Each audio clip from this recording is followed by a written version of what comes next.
Let me introduce my guest for the morning. I have Adam Mutawakilu in the studio. He is my first guest. I'll be joined by Eric Chung of the MPP. And Adam Mutawakilu is a member of parliament for Damongo. He's a member of the NDC. And we're getting reports that they have a new office building already. But that's not a subject of discussion this morning. What we're discussing this morning is a subject of the PRC summoning energy providers. And on page 4 of the paper, the Ghanaian Times, has been stated that the PRC has summoned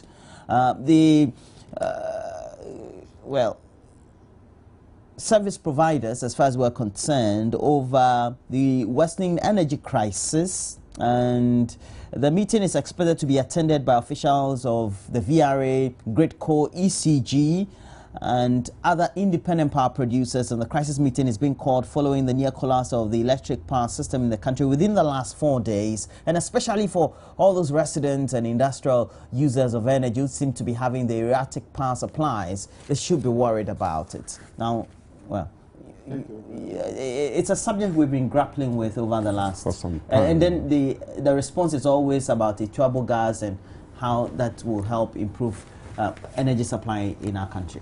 Thank you very much. Good morning to our cherished viewers and the crew here. Okay. And more especially to the people of Damongo constituency. Yes. Are they watching you now? Yeah, they watch me. They watch me live. And I also want to thank the government for extending electricity to Busunu, Achubunyo, and then Nabore. Is that in your constituency? Yes. Okay. Now they can watch me live and hope that the second phase will cover the remaining communities. Yes. Yeah. The PRC is an economic regulator. That means they set the tariffs based on certain evaluation and analysis and inputs given by the various service providers. And as a result, based on that, they come out with the tariff that we get. And they expect that there should be value for money. So when it is going contrary to the value for money to consumers, they have the right to call them to order. Because if the service providers tell me they will be able to do A, B, C, D for the next 1 month, and there is a deviation in the negative, then there is a need for them as regulator, economic regulator, to call them to order. And therefore, I support them 100% in this. But I also believe that there must be punitive measures unless we start penalizing those who promise A and then go and give B. You mean the service providers? The service providers, and start giving any flimsy excuses. I think if we don't start putting the punitive measures... As far as the service providers are concerned, we've been told by ECG especially, even though they are the distributor, taking power from GridCo as generated by the VRA, that often they've had losses. But within those losses also, they've had issues of the non-payment of the right tariffs by consumers. And that's a critical thing for any energy distributor or producer. That is very, very important, and I'm always in line with that. I always believe that we should pay realistic tariffs. If you go to other neighboring countries, our tariffs are quite low. Meanwhile, when they buy from the power producers, it's quite high, especially with the IPPs, independent power producers. Their rates are high, but when they sell to us, it's lower. So from the start go, there is under recovery before we now talk of any other thing. So I think that it is time we are willing to pay the right tariffs. But irrespective of that, if we don't pay the right tariff, be able to tell us exactly what you can do with what we are paying.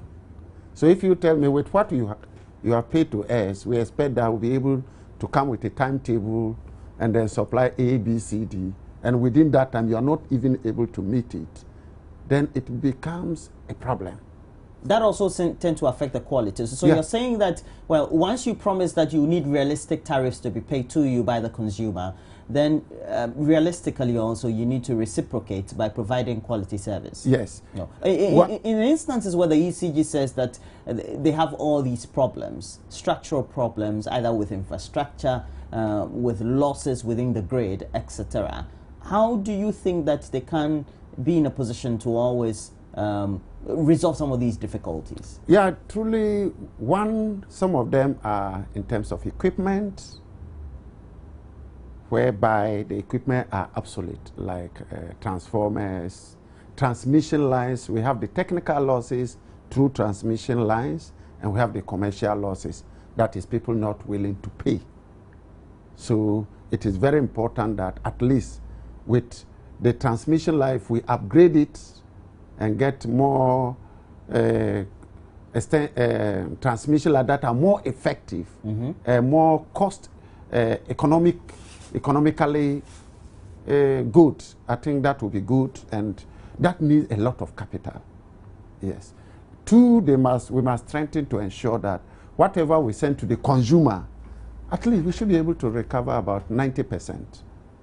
Because the moment we are not able to recover even what we supply to the consumers, it worsens the plight.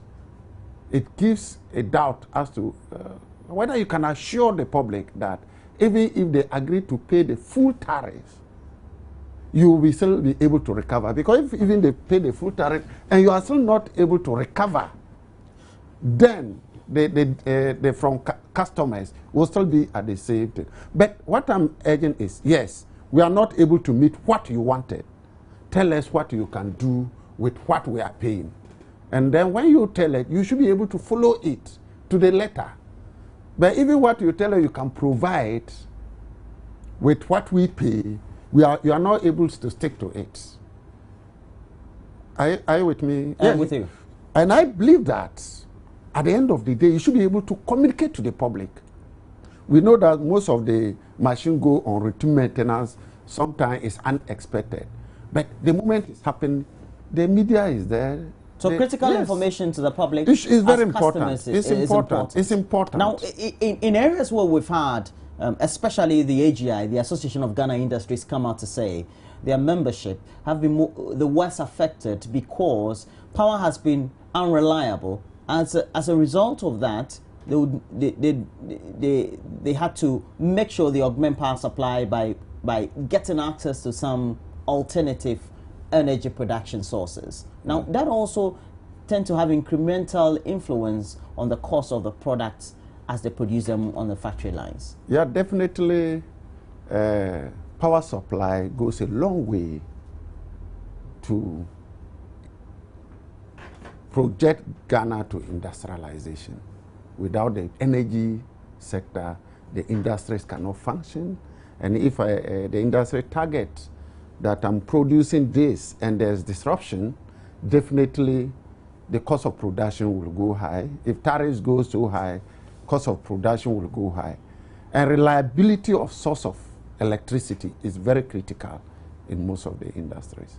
Yes. Also, there is another trend in Ghana where industries pay more because the industry need to function, employ people to be able to pay.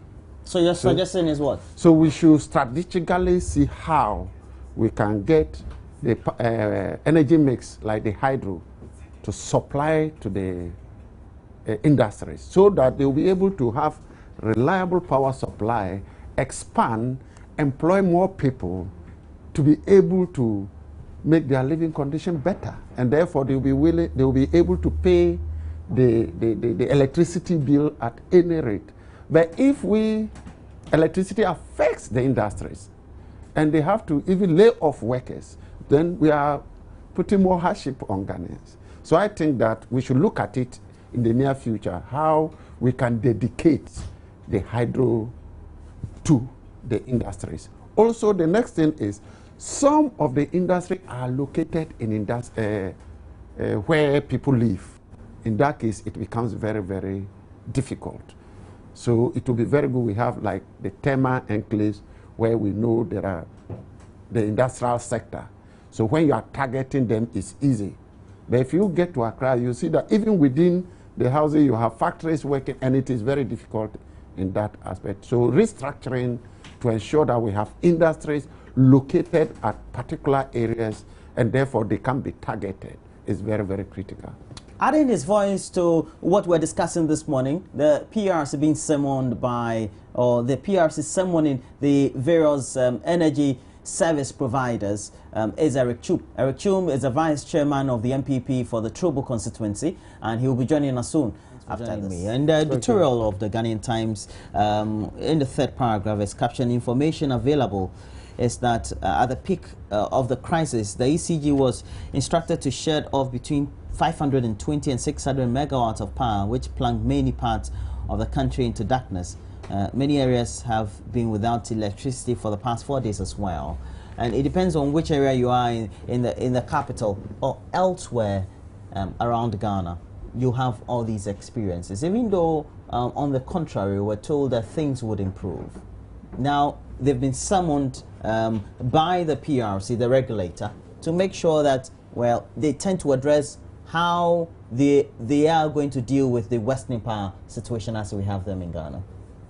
Well, I think that we've been grappling with this energy issue for quite a while now. And it's important that these institutions actually sort of get together to ascertain exactly what's going on. But I think that we've found ourselves in a situation whereby they keep sort of passing the back. Each of them blames the other for the fact that we don't have electricity. I mean, I had to improvise this morning because my lights actually went off. So I think that it's important that this actually happens, and then we get to grips with exactly what's going on. Because for me, it's a huge challenge is the effect of this thing on our industries and on our small-scale enterprises. Because if that is not checked, we are in for very tough times ahead, especially when we're still facing huge challenges with our economy, for instance. So I think that's something that we have to deal with, I mean, as soon as possible to make sure that because the thing is that even with the load shedding, for instance, you ask a lot of people and the schedule is actually not even being followed. You understand? So for people or even industries to plan as to maybe if you are going to produce from this time to that time, the load shedding itself is not actually being followed. So if this is meant to give us a certain clear guideline as to exactly what's happening, and then we will be able to have proper scheduling so that people will be able to appreciate exactly what they have to do at what time, then it would help. And I would also say that we've had a plethora of reasons why we are facing what we are facing today, especially from government. A couple of weeks ago was because that the workers in Nigeria gas sector had gone on strike. And then they've come back from strike and we're still facing the same problems. So I think it's important that we also get to know exactly what is happening. When that issue came up, then there was another excuse that we're undergoing maintenance works in some of our plants in Atuabo and all those places, Abuazi and all those places. So I think it's important that we get to grips with this thing because it's getting a bit ridiculous, to say the least.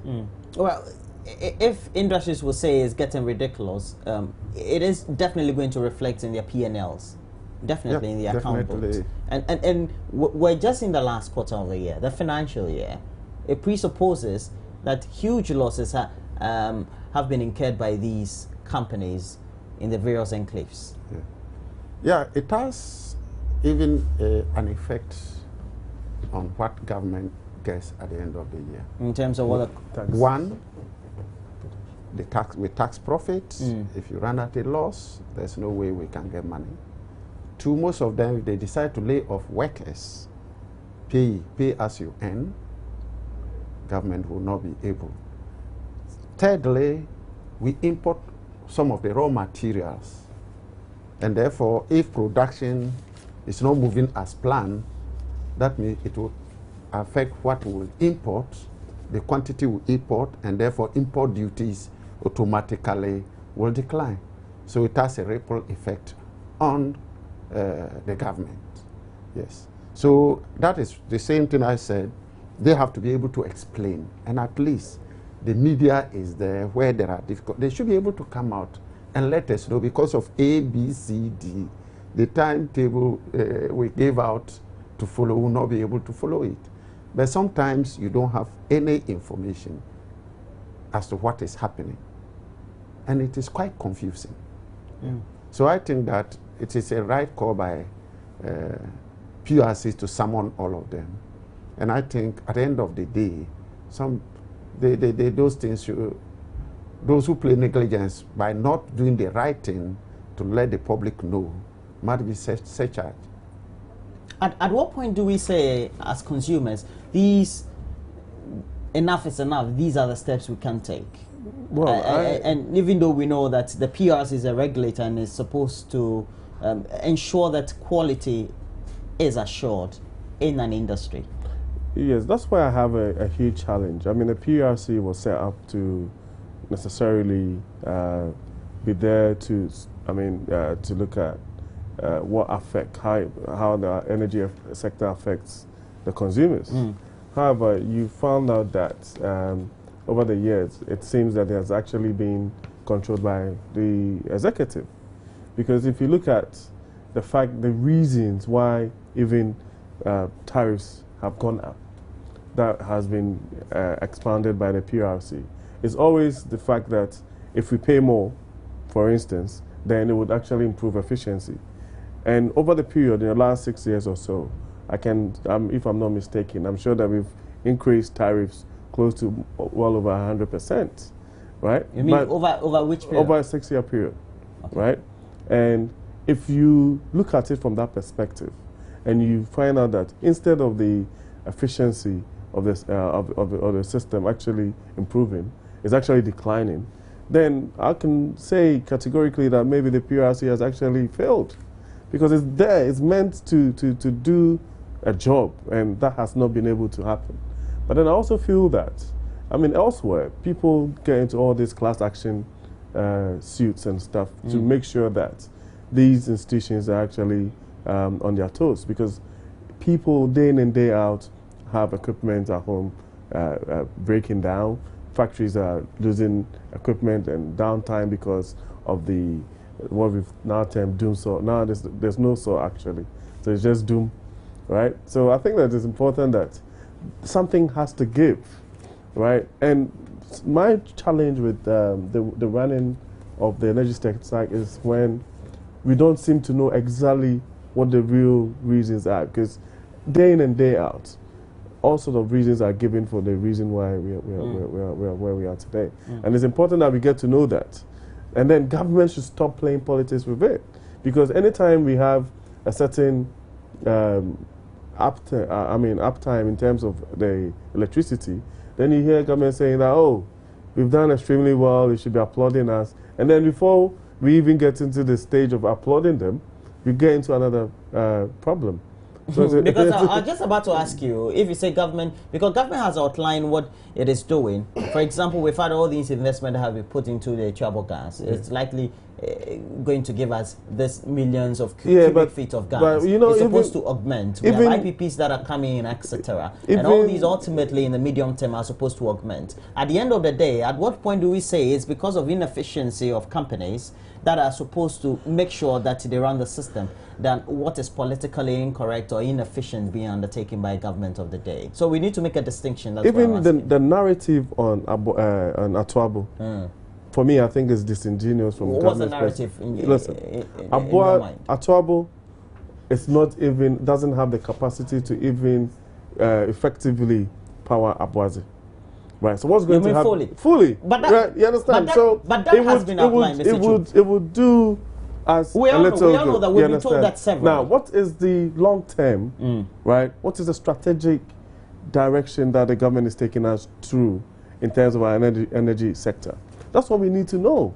And the fact is that this government has always given us the impression that they are doing things in the energy sector, right? And there's been 6 years, first Atta Mills Mahama administration, and we have 2 years again, and we're still facing the same energy problems. So you're saying they don't have the solution? No, I don't think so, because because effectively, what has happened is that it's business as usual, right? We keep giving excuses. If it's not the Nigerian gas cutting us off, or they going on strike. But realistically and physically, from what you see, what you've been told, do you think that the steps that have been taken over the last couple of years could ultimately lead to Ghana having stability in energy supply, perhaps in the medium to long term? I don't think we've been bullish enough, right? And I mean, I can be objective and say maybe it's something that as a country we need to sort of have some kind of concerted idea or strategy to move our energy sector forward, because these piecemeal approaches, I mean, even we have BUI, but as we sit here today, it's not operating at full capacity. Do you understand? Which means that we need to start talking about long-term strategic things that would make sure that in the next 5 to 10 years, probably, we still not be sitting here and having this conversation. I don't see that from government. Government is over-relying on the fact that if we get gas flowing from Atobo, we would, all our energy problems. I don't know about the point government has stated that, well, they are over-relying on the Atobo gas. I mean, we would come back here in a few we're told that it's going to augment, and augmentation is different from... But then does that deal with all the obsolete machinery that ECG and VRA and Gridco say that they have? Does that deal with it? Probably not. Your reaction to what he's saying, but and then you add the bit about at what point do we say, I mean, the Ghanaian people, I am your government. These steps we're taking, well, will not entirely resolve your issue, and that these steps ultimately, in the long term, could help in ensuring stability in energy supply. Thank you very much. I'm a bit surprised when he said the government is doing nothing. I didn't say that. I said no, that in terms of that. Okay, you said you didn't say that. Yeah. You see, let's look at the total capacity added. I'm okay. Between 2009 and to date, 845 megawatts. And we shouldn't look at Ghana as being static. New companies come in. There's rural electrification going on. And the electricity demand now in 2013 was 12% every year. That means that we should be able to add. If you tell me the government is adding, but it is not as per the demand, I will understand. 2, in the 2012 manifesto, it is only... Manifesto of which party? Yes, it is only the NDC that said by 2016, we have a target. What target is that? 5,000 megawatts. Currently, what are we producing? And let me Do you think that the sales will be taken likely by 2016? We have split it over a period. In 2014, we said we'll be adding 342 megawatts. And it is ongoing. By December, we'll be able to tell you whether we have added it or not. And let me see, expansion of Tema, Pong, will add about 220 megawatts. T3, doing the combined cycle, which is ongoing, will add 100 megawatts.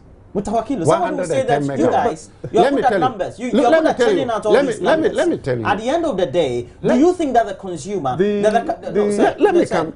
think that the consumer, the Ghanaian public who has voted you into power, needs to suffer all these inequalities or inefficiencies at the end of the day for you to say ultimately, at the end of our target period, we're going to provide you what we promised?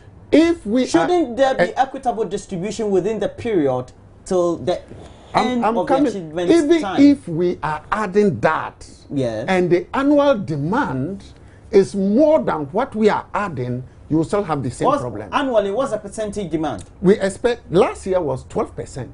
Good. But averagely, we're told it's about 10%. Calculate 12%. Last year, we got 12%, but averagely, we're told 10%. No. That's the demand, averagely. Last year, we got 12%, yes. Per the energy industry from PRC and others, we are likely to hit 15%. So the growth in demand is not static. Well, that's why you're there. And therefore... Is that not why you're supposed to forecast? That is what I'm saying, is that as we add with the growth in demand, sometimes you cannot estimate exactly the growth in demand. No, but that's why you project. You have managers of the energy sector, right? And if you're saying, what you're saying, what it really means is that if we need 15% per annum, as we sit here today, should start talking about what would happen in 2015, what happened in 2016. okay. I'm coming. Without I haven't finished. necessarily Yeah, he hasn't bringing- finished. I haven't finished. So in 2014, we promised that per our budget, we're going to add 342, and it is being on course by the end of the year. And you could realize that the government is making giant steps. If you read what yesterday's paper, the government has entered into agreement with the Turkish company to provide 450 megawatts by June next year. These are process. The government has signed a memorandum of understanding with Asugli Power Plant to establish coal that will generate 700 megawatts. So you could see that the government is making strides, Right. irrespective of the So you're challenges. saying we should take government by its word? Yes, but the point is irrespective of the the government has not challenges. set the precedent for its word to be taken seriously. At the end of the day, is it not the consumer who suffers because you have set a targeted period by which end you would have achieved, let's say, 5,000 megawatts of power. Yeah. Within the period, by the time you achieve your target, should the consumer be experiencing electricity supply erratically? And should industries be suffering? It's a question that is we where seem we have not it. to have That answered is where- adequately. you see, per the 2,845 megawatts, if all the generating plants were working as expected, But that's the condition. that is, yes. That is why we need to make But sure the condition is until, satisfied. yes, that is the difficulties every government goes through. And that is why we have those things. Because we have not been able... We've all been Ghanaians, we live in our country. We have not been able to produce enough to have a reserve margin of 18%. If we are able to produce enough to have a reserve margin of 18%, and that is the target we expect by 2016, if we are able to produce 5,000 megawatts, we will be able to have the reserve margin of 18%. And if you take the reserve margin of 18%, in respect to 5,000 megawatts, that's 900 megawatts. Said that if you shut down a plant today, other plants should be able to generate to fill. So there's always, as we speak, Mr. Wakilu, as we you're speak, talking to us about the ideal, but the realistic situation is what we're facing. The Yeah. point is, all these, we had intended that if Bui had been inaugurated after construction Yeah. and working effectively, would have resolved our past situation by augmenting supply from there. and the we've dam had- is low. Yes, and we've had all Road length, so that rainfall. is why we need to be more preemptive. And than that we is why are. the government has to focus that, irrespective, let's say by 2016, if we have a reserve margin of 18%, even if you shut down Bui, which in any case doesn't generate 24 hours, which it generates about 400 megawatts, that means that if it becomes critical and we shut down Bui, with 18% margin at 5,000 megawatts, we should still be able to provide. So it is very, very good that we know we are in challenges. How do we resolve it in the near future? It's very, very important for every government Mr. to look at it. At what point do we say that all these that we're facing and all these promises we're giving, that perhaps will be fulfilled in the long term, is because of poor management of by our service providers and poor policy formulation of foresight? I think that is a combination of both. I think it was 2013 State of the Nation address by the President, when the President promised. The President has, over the past few years, promised consistently giving us timelines to when we will have a cessation of these doomsday. Every time we get to that stage, unless of course I'm lying, and I know I'm not, that the President even promised that by November last year, we would have... Well, we've been told that usually he's giving the information by the technical people. Exactly. You know, the President doesn't work with VRE, do you? I appreciate You know that. he doesn't work with ECG, I appreciate do that. you? That's why... As well as even Great That's why I'm not being... And you think that the timelines that he churned out were by himself? My point is that it's not personal against Honorable, but that's why I take whatever they say with a pinch of salt, right? But for me, I'll be glad to see us having a certain strategic outlook as to what we are going to do, right, to augment our energy sector so that it would play its role in our, basically boosting our economy, right? But then if you come out like this in terms of politicizing it, then it creates a problem because you can churn out as many megawatts as you want. Last night, half of these people in this city slept in the dark. Do you understand what I'm saying? Half of the traffic lights on the road coming are not working. It creates chaos, it creates traffic, it makes the road diminishes productivity and all that. That's what we are talking about. So for me, if the government cannot see that, for us as a people, we are always looking at the end results. We are not necessarily interested in 400 megawatts. We can have 20,000 megawatts. If the lights are not on, it doesn't mean anything to us. That is the point that I'm trying to make, that we should have a certain idea as to the true state of our energy sector, what government is doing, not necessarily churning out megawatts there, megawatts here, but a strategic plan, and then to rope in all the various stakeholders, GridCo, VRA, ECG. If we've been talking about obsolete machinery for ages, since I was a child, and we still have obsolete machinery, right? Which means that somebody over there is not doing what they're supposed to do. And that's why I always say... Well, the capital injection that's ultimately was need to come from the state or government. Yes, I always talk about prioritization. And if there's an excuse that... And government has other investment interests as well. If there's an excuse that there's wastage in the system, right? The players, the topmost players in the industry should be held culpable for the wastage. It shouldn't be passed on to the innocent consumer. Somebody should be held responsible for the wastage we have in the system. But do if you people know, are out Mr. there... Chum, but do you know that we're told that according to what the statistics are, what we pay realistically as consumers is not enough to even make sure that the energy companies run efficiently? Yeah, but then the track record of the PRC and the energy, the other states... Not the PRC, the energy companies, the service providers. Does not even motivate anybody to pay more. Because we've consistently had the excuse that if we pay more, we would have efficient, better services. Right. And what happens in return is that we actually decline. I wanted to add something small. That is what I'm saying, that even if, that one I say, even if you cannot provide, I can't pay this, you can't provide me this. If I pay this amount, what you provide is that. I expect that those players should be able to stick to it. Exactly. That is why I have a problem, and I expect PURC. But as a government, I don't say because I got up today and I cannot get food to eat, I shouldn't have hope. It is the duty of the government to outline what we have and what we are executing to ensure that in the near future, we are out of what we are facing today. It's very, very critical. You don't just say because you come in and there are no... Yes. So that's what you're saying. Is the government taking pragmatic measures? But here lies the case, consistently, timelines for which certain short-term achievements are supposed to be met have never been met. The president consistently has been on public platforms and promised the Ghanaian people that by this day and this date, you would have been out of the crisis period. And we've never been as consumers. Yeah, sometimes we don't determine. They are mechanical.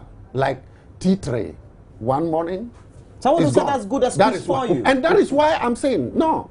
The VRA, we expect that all other things being equal, there will be enough rainfall for both we and VRA so now to we're run waiting for the efficiently. rainfall. So the rainfall is not coming. And that is why the hydro facilities we have in our country are not giving us enough energy supply. That is why government has in mind that by 2016, if we are able to have a reserve margin of 18% as required. You think we're going to meet that? Yes. 2016? If we have 5,000 megawatts as is being programmed, and 2016 we have 5,000 megawatts, and we have a reserve margin of 18%, even if we have the whole of Akosombo, which has about 500 and something megawatts, I'm okay, 18% of 5,000 megawatts is 900. And that means that irrespective of the challenge, saying this. So we don't have enough allowance. Mutawakilu, you're just talking about the ideal. The point is that what is real, you're not talking about. No. What is real is what is facing the energy companies, their inefficiency they're exhibiting, and what the consumer is also experiencing, the erratic power supply. And that's the realistic situation of the consumer. We should look at it from this. From how many ways? Providers have a problem. I think I address it. That's enumerated. Yes. and I'm looking at the policy aspect, what government is thinking about, I'm okay. So we shouldn't mix up the two. Providers are promised, you have not paid realistic charges, tariffs, you've paid this, we can provide this, and they are not sticking to it. Therefore, there must be punitive measures. But in the long term, we have to always look at. There's always a talk about us looking at our energy mix. And before you came, he'd been posturing an idea. Okay. An idea I believe that many of the energy subsector critics, as well as even those who contribute significantly to the sector, have been also talking about. Making sure that we provide alternatives for energy supply, whether we're talking about solar, we're talking about the other mixes. Is that the way we need to go? And do you think that we need to have a realistic strategy towards it? Yeah, that's. For example, we're going to have Asokli giving us coal. Yeah, that's exactly my point. My point is that we've consistently relied on hydro. Okay. Now, if government itself is talking about the fact that anytime we have low rainfall, we have issues with our energy sector, where is the blueprint going forward?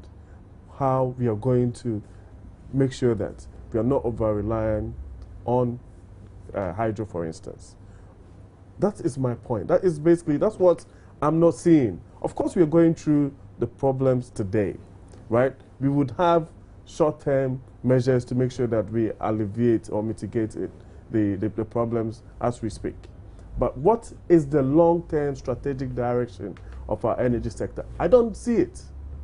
I don't see it. If you start talking about 200 megawatts, because even if we are talking about 12%, 12 to 15%. As far as the demand is. Demand is 5,000 megawatts in 2016, right?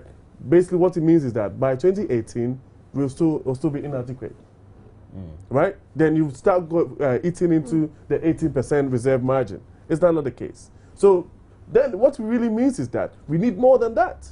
So we need to. So we have solar. So how long? We have. How long should be the plan then? No, you can have a long-term plan. For example, like 20 years. Yeah, you can even have maybe a 10 to 15-year plan, and say that for every single year, this is how much we are going to invest in our energy sector. But don't worry, up to 2016, government has given you the plan, so you shouldn't be worried about. But that will be inadequate, because I can bet you that in 2016. We'll still be talking about doom so. It is because it's inadequate. It is because as a nation we have failed to have a national development plan. That is why political parties come with manifestos. I hope I'm okay. So that one is the whole country. We have to sit back and look at it. But as we speak, we look at 2016. This is what we can deliver by 2016, and we're doing everything to deliver. However, government has indicated its readiness in terms of ECG, where it will management contracts to ensure that even what they are supposed to collect, which they are not collecting, we should be able to collect it. Because if I read a newspaper where ECG recovers only 40% of what is given to consumers. This is a worrying signal. Government is the #1 culprit when it comes to not paying its tariffs. No. Yeah. No, recently, I think as we speak. Recently, the district assemblies and the MDDAs, it came out that even the statutory payments that are meant to go to them for them to pay. He's an MP. He has even not received his. How many quarters now? So I mean, 2014. 2014. Exactly. So how do you expect them to pay? You're saying it ECG? delightfully. You're happy about it. You know? 4 quarters and you don't have. I know we're going through economic challenges. Okay, so it's okay. It So has your been- constituency Which is self. you have to put That's my- what you're saying. Your constituency will suffer. No. What can I do? What can you do? So therefore, I must understand what the government is going through and adjust And and empathize explain with the my people. constituents. So is that to what you do? understand. Yes. Okay. Then the other thing is that in terms of not paying, I think we're going through the prepaid, and about 75% of MDAs. I love it when they come out prepaid. with the How did you channel get all this the figure? 75%. When Go and read the 2013 budget. Is there 75%. No, Yes. we'll Of trust the government budget. We'll ask institution. we'll ask the PRC and then we'll ask the energy prepaid. ministry. Okay.